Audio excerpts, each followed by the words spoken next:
hadis riwayat Muslim, baik Anda tunaikan di malam hari setelah tidur, atau Anda tunaikan sebelum tidur, bagaimana cara menunaikannya? Saya mulai dengan hadis Muslim nomor hadis 749. Qala Rasulullah sallallahu alaihi wasallam. Satu kali kata Ibnu Umar radhiyallahu taala anhuma, Rasulullah sallallahu alaihi wasallam pernah bersabda, "Shalatul laili mathna mathna." Kalau Anda ingin tunaikan salat malam, silahkan mulai paling minimal kerjakan 2 rakaat dulu. Kemudian tambah 2 rakaat lagi. Masih sanggup terus 2 rakaat lagi. Bahkan wa idza khasya ahadakumul fajr. Kalau khawatir fajar akan segera tiba, falyutir raka'atan wahidah. Segera tutup dengan witir 1 rakaat. Coba bayangkan begini, Anda sholat dari ba'da isya. Sholatnya 2 rakaat, 2 rakaat, 2 rakaat sampai menjelang fajar. Fajar mau tiba, tutup 1 rakaat. Pertanyaan saya, berapa rakaat sholat Anda tunaikan? Banyak ya? Apa kesimpulannya? Cara memahami hadis ini, artinya tidak ada batasan spesifik dalam sholat malam ini. Tapi paling minimal Anda tunaikan 2 rakaat. Tutup dengan 1 rakaat. Ustaz, kok ada peluang 2 rakaat? Jangan bayangkan semua orang tunaikan ba'da isya. Ada orang yang tidur dulu. Subuhnya 3:34, dia bangunnya 3:4. Waktu dia harus bagi antara sahur dengan kemudian sholatnya, ada peluang nggak? Baik, misal dia bisa kerjakan 5 menitnya, dia bagi-bagi di situ. Dia punya waktu di situ 19 menit. Ya 10 menit dia tunaikan misalnya untuk sholatnya, 2 rakaat tambah witir 1 rakaat. 10 menitnya digunakan misalnya untuk makan sahurnya, atau 9 menit 10 menitnya. Baik, maka dia punya peluang 2 rakaat kerjakan, kemudian 1 menit 1 rakaat tutup dengan witirnya. Artinya apa? Kesimpulan umumnya adalah Nabi pertama tidak membatasi jumlah rakaatnya. Jelas ya? Tapi paling minimal berapa? 2. Witir berapa?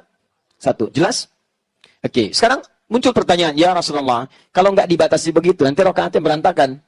Yang 1 paket hemat, 2. Witir 1. Yang 1 pertengahan, ada 4, witir 1. Yang lainnya ambil 11. Yang lain lebih daripada itu. Adakah baginda Rasulullah SAW mencontohkan pada kami rakaat standar? Sehingga dengan itu jadi standar penunaian salat ini. Maka diriwayatkan dari Sayyidah Aisyah radhiyallahu taala anha, tercantum di Al-Bukhari nomor hadis 2008 sampai 2010. Datanglah 3 orang sahabat bernama Abdullah bin Mas'ud, Hudzaifah al-Yamani dan Ubay bin Ka'ab radhiyallahu taala anhum jami'an. Sa'alu Sayyidah Aisyah radhiyallahu taala anha. Mereka bertanya pada Sayyidah Aisyah radhiyallahu taala anha. Apa pertanyaannya? Kaifa kanat salat Rasulullah sallallahu alaihi wasallam? Bagaimana salat malamnya Nabi sallallahu alaihi wasallam? Faqalat, beliau berkata, "Ma kana yazidu fi Ramadan wala fi ghairi." Perhatikan cara menerjemahkannya, lihat baik-baik. Selama tinggal dengan saya, ingat ya, selama tinggal dengan saya, maksudnya selama menginap di rumah Sayyidah Aisyah. Istri Nabi, Sayyidah Aisyah saja atau ada yang lain, Bu? Ada yang lain ya? Berapa istri Nabi? Baik, lebih daripada 4. Ada Sayyidah Maimunah saat itu, ada Ummu Habibah, ada Sayyidah Zainab radhiyallahu taala anhunna jami'an. Tapi selama menginap di rumah Sayyidah Aisyah, begini cara memahaminya, kata beliau tidak pernah menambah baik di Ramadan atau di luar Ramadan ala 11 rakaatan, dari 11 rakaat. Di beliau sepanjang di rumah Sayyidah Aisyah itu salatnya senantiasa 11 rakaat. Berapa rakaat? 11. 11 rakaat. Apa rumusnya? Yusalli arba'an. Beliau salat 4 rakaat. Thumma yusalli arba'an, kemudian tambah 4 rakaat. Thumma yusalli thalathan, kemudian ditutup dengan 3 rakaat. 4, 4, 3. 4 tambah 4 tambah 3, 11 rakaat. Selama di rumah Sayyidah Aisyah. Teruskan hadisnya, tahan sampai sini. La tas'al an husnihinna wa tulihinna. Tapi jangan pernah ditanyakan bagaimana panjang dan bagus bacaan gerakannya. Jangan tanyakan panjang dan bagusnya. Panjang dan bagusnya. Ini takotaki. Yang ini 4, 4, 3. Kita ambil 2 hal di sini. Pertama, diajarkan di sini tentang jumlah rakaat.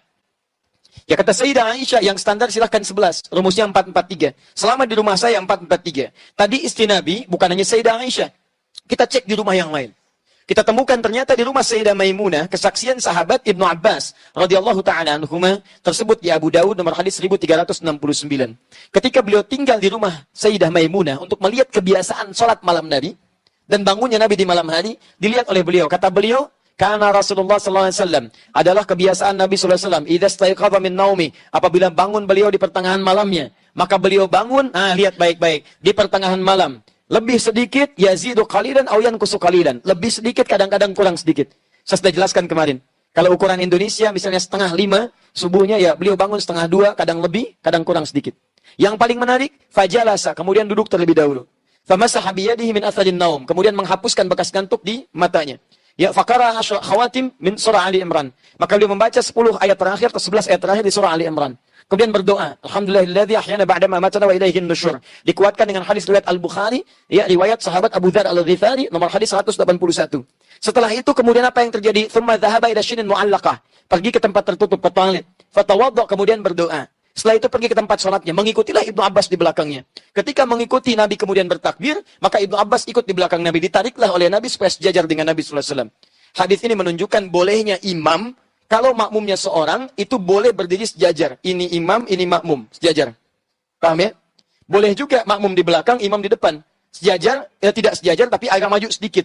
Masih berdempet. Kalau makmumnya diduga, itu sudah baik, sudah kuat, sudah dewasa, sanggup menjaga dirinya. Tapi kalau anak ini baru kecil, kita boleh tarik sejajar dengan kita. Tidak ada masalah. Teruskan. Apa yang dilakukan oleh Nabi? Kata beliau, Nabi membuka dengan 2 rakaat yang ringan. Dikenal dengan khafifatain. Ditunaikan salat 2 rakaat dulu. Boleh, silahkan. Khafifatain. Nggak pakai bacaan surat lain selain Al-Fatihah. Takbir, Allahu Akbar, langsung Al-Fatihah. Ruku yang tidak sujud. Duduk di antara sujud, sujud bangkit lagi 2 rakaat seperti hal yang sama. Paham ya? Setelah itu beliau tunaikan salat intinya, beliau katakan 2 rakaat. Kemudian 2 rakaat. Kemudian 2 rakaat. Kemudian 2 rakaat. Kemudian 2 rakaat. Kemudian 1 rakaat. Jumlah berapa? 11. 2 tambah 2, 4 tambah 2, 6 tambah 2, 8 tambah 2, 10 tambah 1, 11. 11 rakaat. Kalau ingin ditambah dengan salat yang pemanasan tadi, khafifatain 2 rakaat ringan, berarti 13 rakaat. Poinnya, intinya tetap 11, tambahannya 2 rakaat sebagai 2 rakaat yang ringan. Di rumah Sayyidah Maimunah, beliau menunaikan rakaat standar 11 rakaat juga. Ingat ya, tapi rumusnya 2, 2, 2, 2, ujungnya 1. Boleh kalau mau witirnya 3, ujungnya 3. 2, 2, 2, 2, ujung 3. Atau 2, 2, 2, 2, 2, ujungnya 1. Jelas? Berapa rakaat? 11 rakaat. Dan ini mau 4, 4, 3, 2, 2, ujung 1 atau 3, jumlah 11, itu tidak saling mengungguli. Nggak ada masalah, dan jangan bertengkar pada urusan seperti ini. Oh, yang benar itu 11, 4, 4, 3, formulanya bagus. Kemarin Bayern Munchen ngalahin Hamburg juga 4, 4, 3. Misalnya, sampai jadi juara misalnya. Dan seterusnya. Tapi kan nggak bisa. Ya, Bayern Munchen kan dikalahin sama Madrid, rumusnya bukan 4, 4, 3. Itu urusan yang lain. Ya, nah kita kembalikan ke sini teman-teman. Ini boleh, ini boleh. Paham? Baik, sekarang sebentar. Kalau saya pengen 23 rakaat, boleh nggak? 37? 41? Masya Allah, dari mana taunya? Oke, nah. Baik, sebelum sampai ke sana, kita pahami dulu pemaknaannya. Lihat sini. 11 ini, lihat rumusnya. Jangan pahami sampai 11 dulu. Tapi jangan dipisahkan dari sinergis yang pertama tadi, lihat keterangannya. Jangan tanya panjang dan bagusnya. Jadi 11 ini tidak boleh dipisahkan dari panjang dan bagus. Diukur kemudian oleh sahabat yang 3 orang tadi. Seperti apa panjang bagusnya. Maka dimulailah Hudzaifah al-Yamani radhiyallahu ta'ala anhu sholat di belakang Nabi. Begitu sholat, betul memang panjang dan bagus. Saking bagusnya kata beliau, ini sholat paling enak yang saya rasakan. Kalau baca ayat doa, berdoa, tenang hati saya. Baca ayat surga, pengen cepat ke surga. Baca ayat neraka, takut dengan neraka. Allahu Akbar. Enak sholatnya. Saking enaknya tak terasa, rakaat pertama 100 ayat Al-Baqarah. Enak. 1 rakaat, 100 ayat. Ruku, bangun lagi, sampai bangun teruskan lagi. Itu masuk diceritakan penasaran. Benar enak. Sholat di belakang Nabi, enak betul. Wah, nikmat sholat di belakang Nabi. Diikuti bacaan, karena beliau ahli Quran, ahli qiraat. Di bacaan Nabi itu diikuti supaya nanti saat bacakan ingin serupa dengan bacaan Nabi, indah. Makanya sesekali Nabi sering katakan, Abdullah baca. Ya Nabi, engkau kan yang Nabi. Tidak ada salahnya kan saya mendengar bacaan Anda. Indah. Begitu diikuti sampai 100 ayat Al-Baqarah, dikira akan ruku, ternyata diteruskan.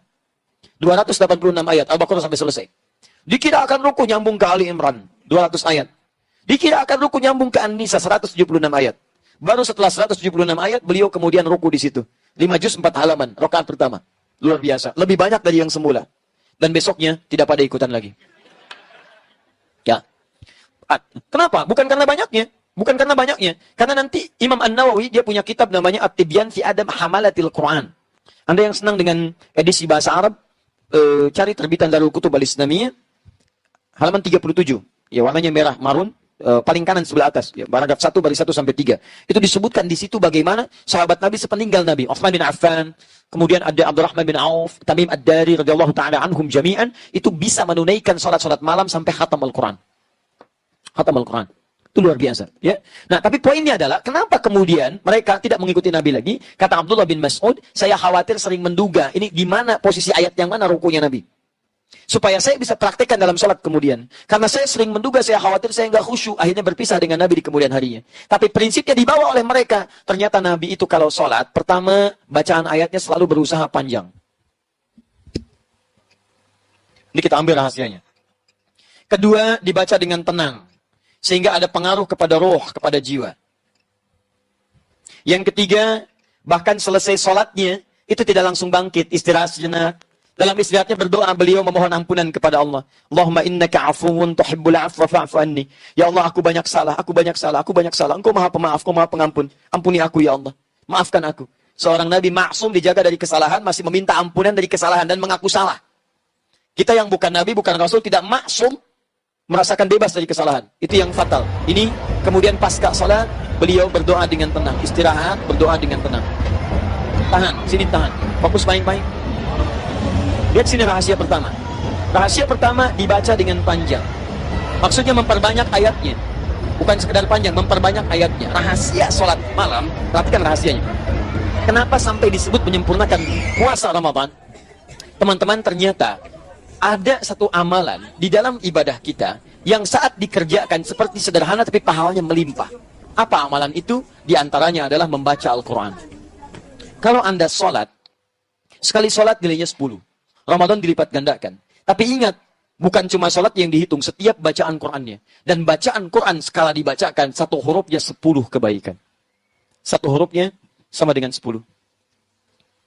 Man qara'a harfan min kitabillahi falahu asyru hasanat. At-Tirmidzi nomor hadis 2910. Siapa yang baca satu huruf dari Al-Quran, dia mendapatkan 10 kebaikan. Masih ingat kalau Ramadan kali berapa? 10 lagi. Jadi satu hurufnya berapa? Allahu Akbar. Cuman Ramadan yang saat Anda bacakan setiap hurufnya itu mengalir kemudian 10 kali lipat minimal di hari biasa.